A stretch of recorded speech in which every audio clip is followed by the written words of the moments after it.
everybody, my name is Sharon Madigan. I am one of the dietitians with the respiratory team, and today I wanted to go through a bit of a conversation as to how and when you eat can help promote better sleep patterns. Most of us love our sleep, and when that gets disrupted, it becomes a real trouble for us. It can cause anxiety, and certainly it's going to have a big impact on our health and well-being as well. Many medical conditions can affect our sleep for a range of different reasons. Patients with lung disease, chest disease, all sorts of diseases can have an impact on their sleep. And that can be as a result of many different things. It can be because for chest problems, your increased phlegm production potentially. You may be coughing a lot more. Certain medications can cause problems with our sleep, and also you may be having difficulty breathing. So it is really important that we try and think about opportunities that we can enhance our sleep, because sleep is really, really important for a range of different reasons. And probably one of the most important things is really important for our immune function. So obviously in terms of preventing us picking up bugs and colds, flus, etc., it is really important to boost our immune function as well as we possibly can. It's really important for our brain function and for our emotional well-being as well. And for many people that are not sleeping well, this can have a big impact on their health and well-being. And the consequences of poor sleep are things, for example, like gaining significant amounts of weight and becoming obese, which then can have a knock-on effect on things like heart disease, diabetes, and certainly can have a big impact on our mood as well. So it's really, really important to try and enhance that sleep process. And there are foods that have been shown scientifically to enhance the sleep process. Things like kiwi fruit, warm milk, which a lot of people might have known about. Things like nuts are really important and can help with that, particularly things like walnuts and almonds. Cottage cheese, again coming back to some of the dairy products. Carbohydrates are really important as well, so things like having maybe a cereal with milk at night would be a good option as well. And there are a couple of other things which we'll talk about, one of which is something called Tart cherry juice, which you can buy in some of the health food shops, and also some of the supermarkets do have this available as well. So other foods that can help are things like foods that are high in antioxidants. So again, we come back to that kiwi link as well. So not only will it have its independent link with sleep, but it is a food that's particularly high in antioxidants, which can reduce inflammation. And again, things like certain types of tea, decaffeinated teas, and again, some of the oily fishes as well. So in terms of how these foods aid sleep, well, antioxidants or foods that contain antioxidants may help boost immunity.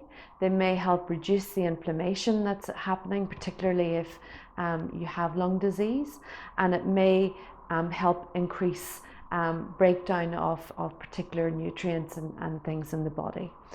Melatonin is one of the neurotransmitters that are involved with sleep, and again what it does is it helps make you sleepy. It has a sedative effect really.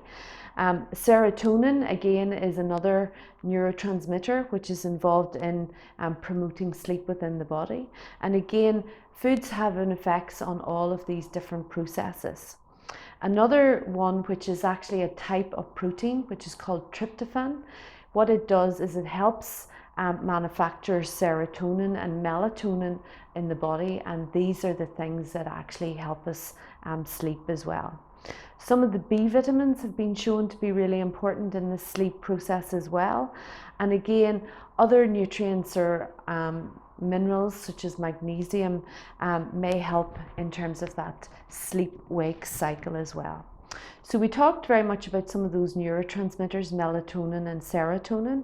And what they are is they are hormones that help improve or increase that sedative effect. Basically, it can influence your core body temperature, and it influences the sleep process and makes it much easier as well. Melatonin is actually naturally occurring, would you believe, in cow's milk. And it is actually increased if the cows are milked in the evening time or the night time. And people might have known or seen the sleep milk that's available in some of the supermarkets as well, where basically the amount of melatonin that's present in the milk that you take in sleep milk versus ordinary milk is significantly higher.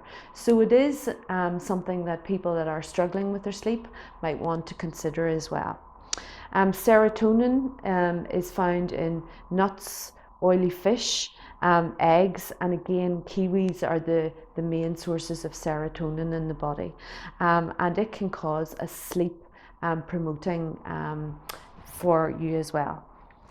So looking at how you might try and implement that, it is important that we get the timing right for taking some of these foods as well.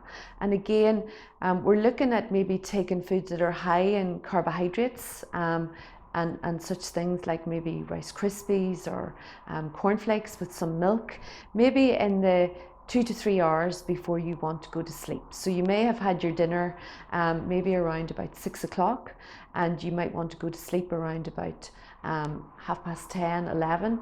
So again, following up your dinner maybe around about 6:30, 7 o'clock with a small supper that contains some of these higher glycemic index carbohydrates. Kiwis again can do a number of different things, but the aim really is to try and increase the serotonin.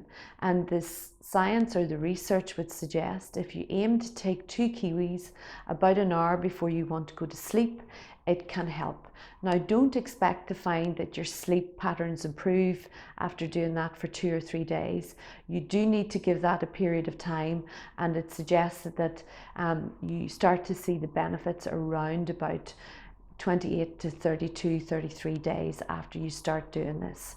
Now, this doesn't only improve the serotonin levels, but the kiwis also add to your fruit and veg for the day, and I think we talked about that in one of the other presentations.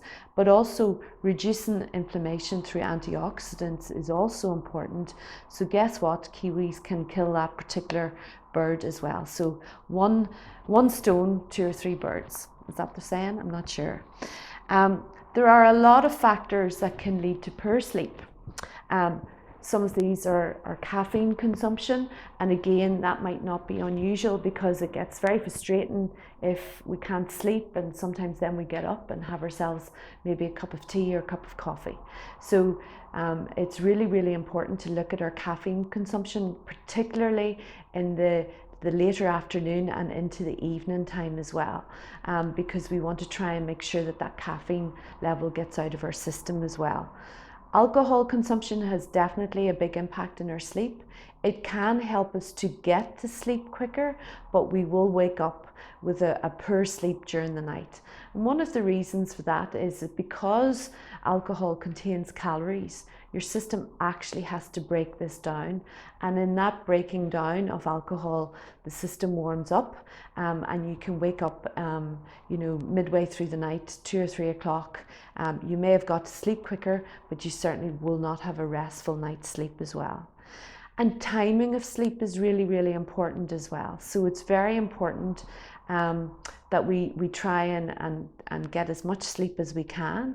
But sometimes people try to go to bed maybe a little bit earlier to get more sleep, and I end up really having a battle in bed as well.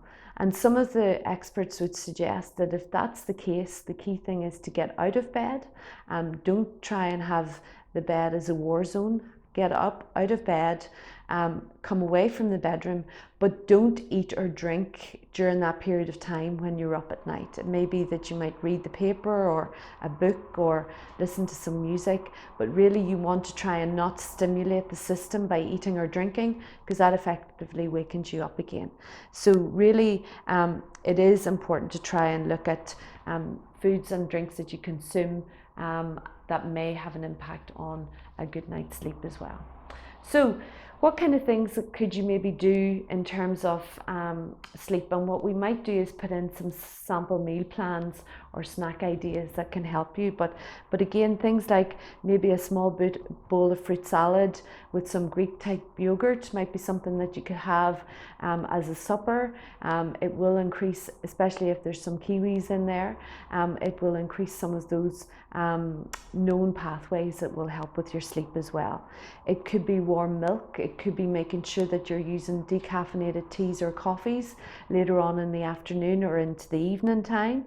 Things like Ovaltine hot chocolate, where you're making that with milk, which will help increase the carbohydrate, but also put that dairy in there, which can help too. And some people might consider using some of the sleep milk as well, which may then increase that melatonin even further. I did mention at the beginning that there is a product called Tart cherry juice, and you can get it in some of the chemists and the health food shops.